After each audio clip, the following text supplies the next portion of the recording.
My name is Emily Carter. I am 29 years old, and I will never forget the sting of that family meeting. The living room was arranged like a boardroom, documents stacked neatly, coffee cups placed carefully, and my siblings seated with the same polished confidence they had always worn. I walked in quietly, prepared to listen, prepared to contribute, but also bracing myself for the usual glances of pity that had followed me for years. It didn't take long. My sister, glowing with the satisfaction of being the favored one, let her words cut through the room. I was worth nothing. The sentence was simple, but it landed like a knife. My parents didn't defend me. My relatives shifted uncomfortably, and the silence that followed seemed to agree with her. It wasn't just an insult. It was a confirmation of what they had always believed, that my place in this family was beneath them, that my value was measured as zero. I sat still, hands folded, staring at the polished surface of the table. On the outside, I looked calm, maybe even defeated. But inside, something was changing. Her words didn't shatter me. They crystallized me. They pulled together every memory of being dismissed, overlooked, or minimized, and they forged them into resolve. Before I dive into what happened next, I want to know what time it is, where you are, and which city you're watching from. Stay with me. You won't believe what comes after. That moment could have broken me, but instead, it became the spark. The insult echoed in my chest, not as truth, but as fuel. My sister believed I had nothing to offer. My family thought my silence meant surrender. What they didn't know was that I had already been preparing. Quietly, patiently, I had built something real. And soon, the same table where I was humiliated would become the place where I proved them all wrong. That family meeting was not the end of my story. It was the beginning of their shock. Long before that family meeting, long before the sting of being told I was worth nothing, I had already lived a lifetime of reminders that my place in the family was different. The truth is, the insult didn't begin in adulthood. It began in childhood, in the small ways that favoritism revealed itself at our dinner table, in our living room, and in every corner of our home. From the earliest memories I carry, my sister was the star. She was praised endlessly for achievements, no matter how small. A spelling bee ribbon would earn her applause that echoed for days. A good grade meant extra dessert, new clothes, or a framed certificate displayed proudly in the hallway. I, on the other hand, could work twice as hard, bring home the same results, and be met with nothing more than a distracted nod. The difference was subtle, but it was constant, and with time, it shaped me into the quiet shadow beside her spotlight. Birthdays became the clearest proof. When hers arrived, the house transformed into a celebration, guests filling every room, expensive cakes adorned with decorations, and gifts piled high like trophies of affection. When mine came, the effort dimmed. Smaller cakes, smaller crowds, and a sense of duty rather than joy. I smiled through it, telling myself it didn't matter. But deep down, I felt the message. She was treasured. I was tolerated. Even family photos told the story. She was always centered, dressed in the brightest colors, posed with care. I was often pushed to the side, my clothes plain, my smile barely noticed. Looking back at those albums is like scanning a record of erasure, the proof that invisibility was not accidental but engineered. At school, the divide only widened. Teachers who knew our family would beam at her, mentioning her parents' pride, while I became the afterthought. When she joined clubs or sports, the whole family attended. When I tried the same, my events were forgotten, excuses always ready. Sitting on empty bleachers, I learned early how to clap for myself. Over time, I grew used to the role assigned to me, the strong one, the silent one, the one who required no attention. It was convenient for them.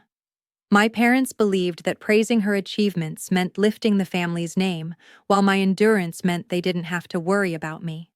My needs became invisible because it was easier that way. Yet the most painful part wasn't the lack of recognition. It was how they rewrote the narrative around me. Instead of admitting favoritism, they framed me as independent, as if my exclusion were strength. "Emily doesn't need help" became the unspoken rule. My silence was labeled maturity, my invisibility spun into resilience. They didn't see that what they called independence was really isolation. By the time I reached my teenage years, the gap was impossible to ignore. My sister had the privileges: driving lessons paid for, brand new clothes, tutors for every subject. I pieced together what I could, working part-time jobs, recycling hand-me-downs, teaching myself what I needed to know. She was the investment. I was the background. Those years planted the seeds of the belief that I was worth less, if not nothing. They didn't need to say it aloud. Their actions carved it into me. Every overlooked moment, every dismissal, every half-smile was another confirmation. But what they couldn't see was what their neglect was building inside me. Yes, it hurt. Yes, it made me feel small. But it also made me observant. I learned how to work silently, how to push without applause, how to find meaning in progress even when no one was watching. My sister was handed attention, but I was handed grit. Looking back now, I can see how necessary that pain was. Without those years of invisibility, I would not have had the strength to rise later. Their favoritism created her comfort, but it created my fire. And that fire, once ignited, would grow beyond anything they could imagine. The feeling of being invisible followed me into adolescence, but invisibility was only the beginning.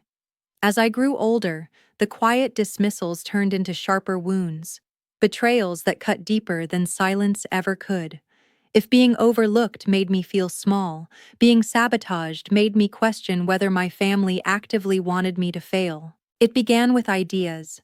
I was always creative, scribbling in notebooks, sketching out projects, and imagining ways to build something of my own.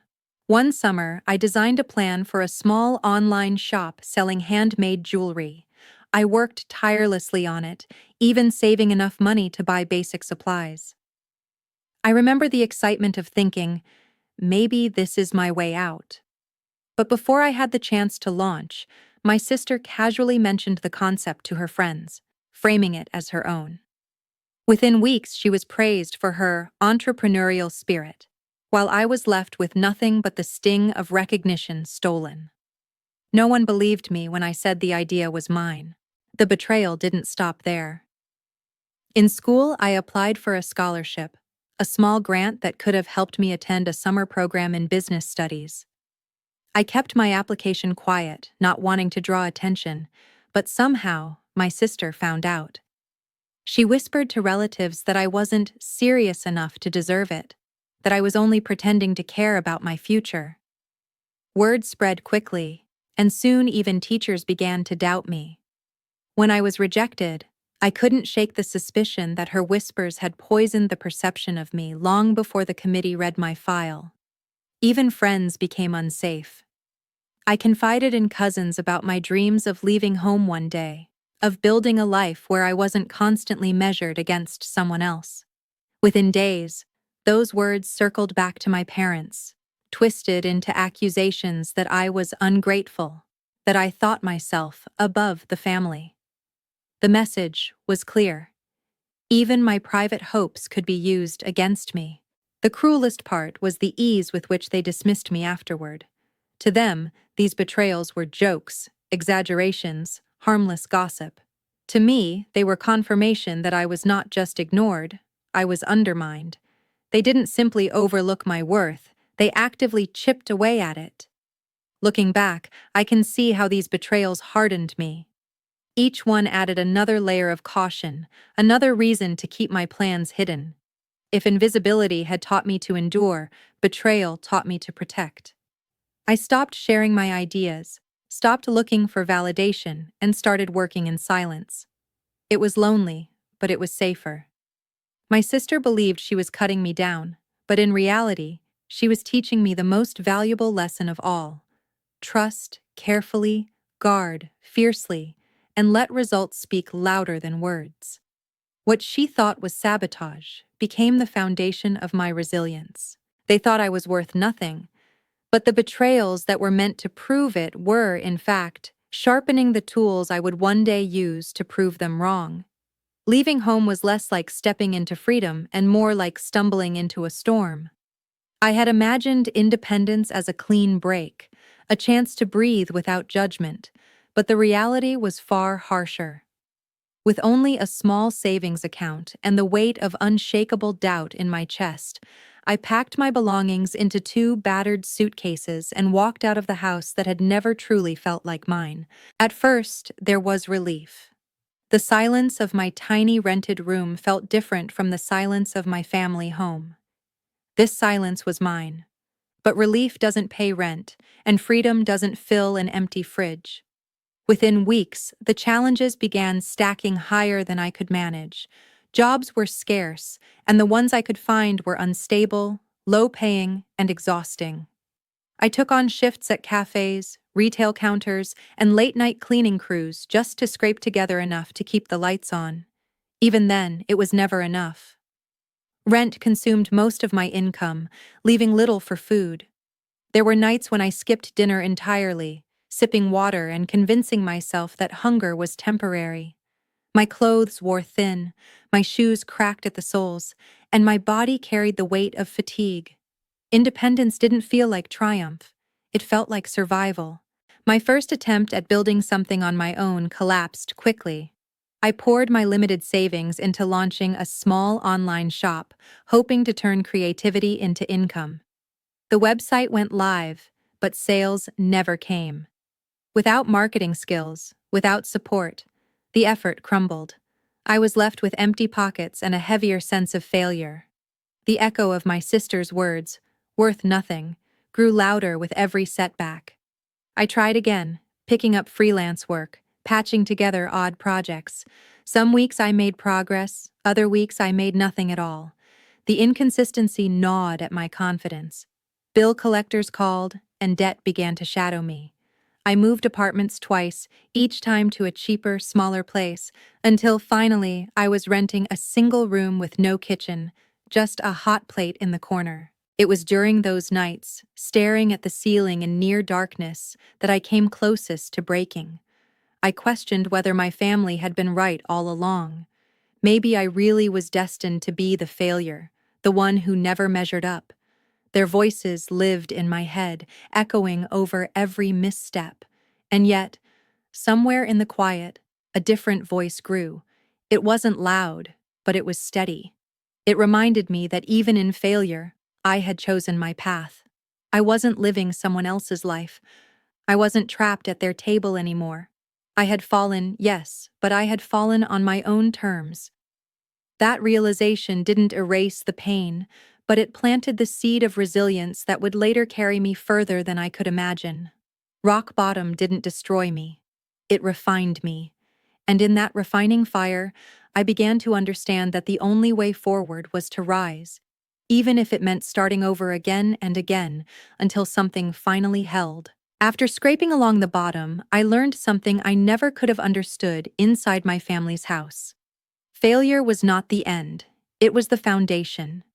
Each collapse left scars, but also left lessons that sharpened me in ways no textbook or lecture ever could. And so, while my family went on believing I was broken, I began to rise. Quietly, strategically, and without them knowing. It started small. I took the freelance scraps that no one else wanted. Simple projects, basic coding, websites for small shops that could barely afford to pay. The hours were brutal, the pay almost laughable, but I treated each job as if it were the most important assignment in the world. I learned not just the skills required, but the discipline of delivery. Clients who expected little were surprised when I gave them more than they imagined, and soon those small shops referred me to others. Word spread in whispers, and with every new project, my confidence grew. My life was still far from comfortable. I worked on a second-hand laptop that overheated constantly. I lived on coffee and instant noodles. I wore clothes until the fabric thinned and frayed. But underneath that appearance of struggle, something extraordinary was happening. I was building a reputation, brick by brick, project by project. The turning point came when one of those referrals connected me to a small, eco-conscious company looking for custom software to track its supply chain. It was far beyond anything I had built before, but instead of backing down, I threw myself into the challenge. Nights blurred into mornings as I taught myself the frameworks I needed, tested endlessly, and rewrote broken lines of code. When I finally delivered the finished product, the company not only paid me, but also offered an ongoing contract. For the first time, I had consistent income and the spark of something bigger. From there, momentum carried me. One client became 2, then 4, then 8. I stopped chasing gigs and started choosing them.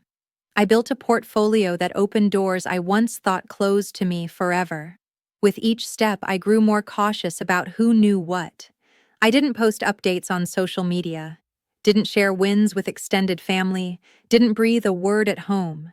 To the outside world, and especially to my sister, I was still the one who barely scraped by. That disguise protected me. Being underestimated became my secret advantage. The more they assumed I was struggling, the more space I had to operate in silence. My sister spread rumors that I was living paycheck to paycheck, and I let her. My parents asked if I needed grocery money, and I smiled, saying I was fine. Brandon offered small jobs through his connections, and I politely declined. They thought I was proud or stubborn. The truth was, I no longer needed them, and I didn't want them anywhere near what I was building. Success didn't come overnight. There were setbacks even during the rise. Servers crashed, clients pulled out, bugs cost me weeks of sleep. But I no longer feared failure. I had already survived worse. Each mistake became a refinement, not a death sentence. By the third year of working silently, I had grown from a freelancer into the founder of a small but growing company. My software wasn't just a product, it was becoming a platform, one that larger clients were now noticing. With my first big contract signed, I moved into a loft overlooking the city. The rent was triple what I had once paid for a single room, but this time I didn't flinch. I could afford it. I bought my first new laptop, then hired my first assistant. For someone who had once counted coins to buy bread, the shift was dizzying. Yet, I stayed quiet. Family calls remained the same. My sister boasted about her promotions, her vacations, her picture-perfect life. My parents praised her endlessly, and when they turned to me, it was with concern. "Are you managing, Emily?" they'd ask, voices soft with pity. I answered carefully, never revealing too much. Their assumptions gave me cover, and I wasn't ready to surrender that yet. There was power in their ignorance.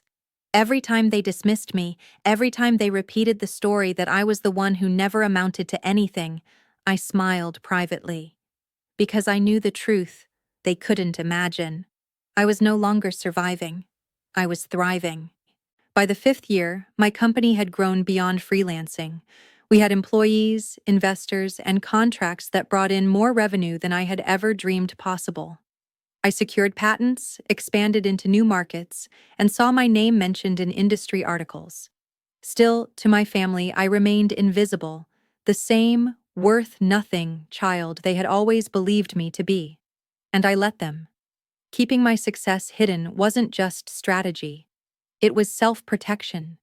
They had shown me what they did with my ideas, how they twisted my words, how they betrayed me when given the chance. By guarding my progress, I preserved it. By staying silent, I stayed safe. What they didn't realize was that the very silence they mocked was the silence that was building my empire. And one day, when the moment came, that silence would end, not with explanations, not with arguments, but with proof they couldn't deny. The day of the family meeting arrived like a storm I had long expected. By then, my life had changed in ways they couldn't even imagine. I had stability, success, and independence. I had built a company that thrived, grown beyond every failure, and created a future on my own terms. But none of that was known to them. To my family, I was still the struggling daughter, the one worth nothing, the one who needed guidance and pity.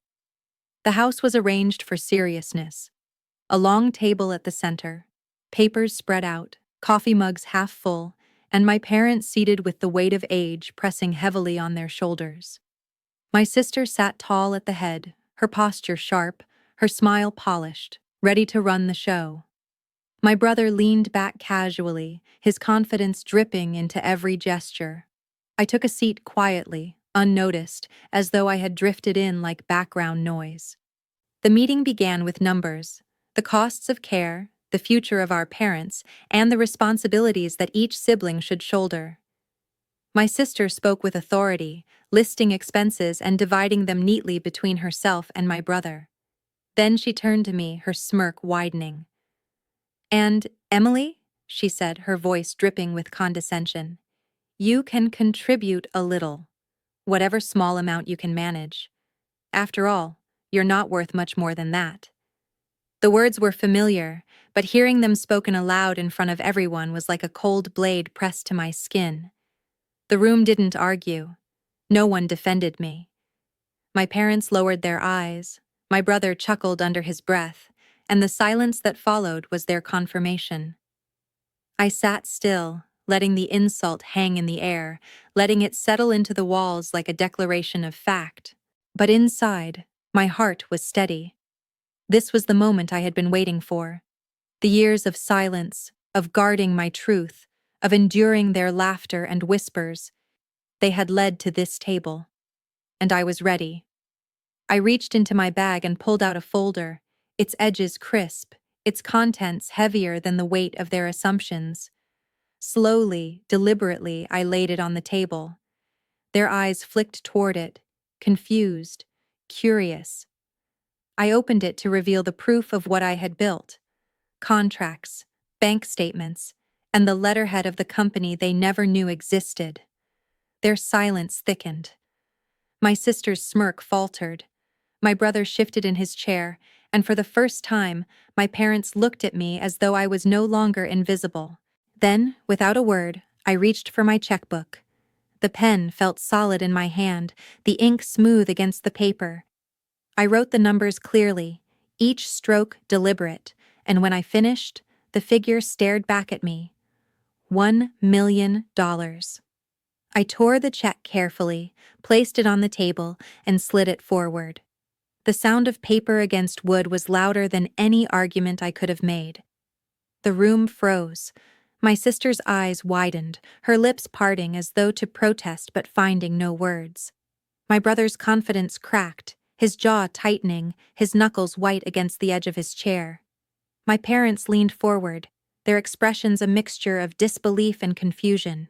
The check sat between us like a mirror, reflecting back the truth they had refused to see for years. I didn't gloat. I didn't explain. I simply let the silence do the work. The same silence they had always used to erase me now belonged to me. For once they had nothing to say. That check was not for them. It wasn't even for me. It was proof that their version of me had never been the truth. Proof that resilience, built in the shadows of neglect, could grow into something undeniable. Proof that worth is not handed out by families who choose favorites, but created by those who refuse to disappear. My sister finally broke the silence, her voice trembling as she tried to reclaim her control. But no words could erase the sight of that $1 million check signed in my name. No rumors, no whispers, no dismissals could undo what was written in ink. My brother leaned back, his laughter gone, his mask slipping. My parents sat in quiet awe, their silence heavy with recognition. I stood slowly, gathering my folder, leaving the check where it was. My hands didn't shake, my voice didn't rise. I had no need to shout, no need to prove further. The proof was already there. As I walked toward the door, I felt lighter than I ever had. Their judgments no longer bound me, their insults no longer defined me. At that table, they had tried to declare me worthless. At that table, I had shown them that worth is not something they decide. Walking away from that family meeting, I felt like I had just shed a skin I'd been forced to wear my entire life. For years, their voices had echoed in my mind, whispering that I was nothing, reminding me that I didn't belong, convincing me that worth was something they had the right to assign.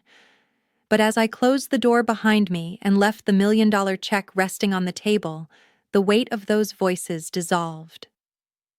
I was no longer trapped in their narrative. I had written my own. The days that followed were strangely quiet. No calls, no messages, no attempts to explain or apologize. Maybe they were stunned into silence, or maybe their pride was too heavy to let them reach out.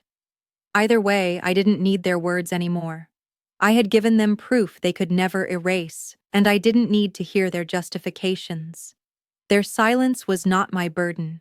It was my freedom. I returned to my loft by the ocean and felt a different kind of calm settle over me. For the first time, I wasn't haunted by the thought of what my family thought of me. Their judgment no longer mattered. The sound of the waves crashing against the shore became my new family chorus, one that reminded me every day that life moves forward, no matter who tries to hold you back. And so, I decided to create my own celebration, not for them, for me. I hosted a dinner, a banquet in the truest sense of the word. I invited friends, colleagues, mentors, the people who had stood by me when I was invisible to the ones who should have cared most.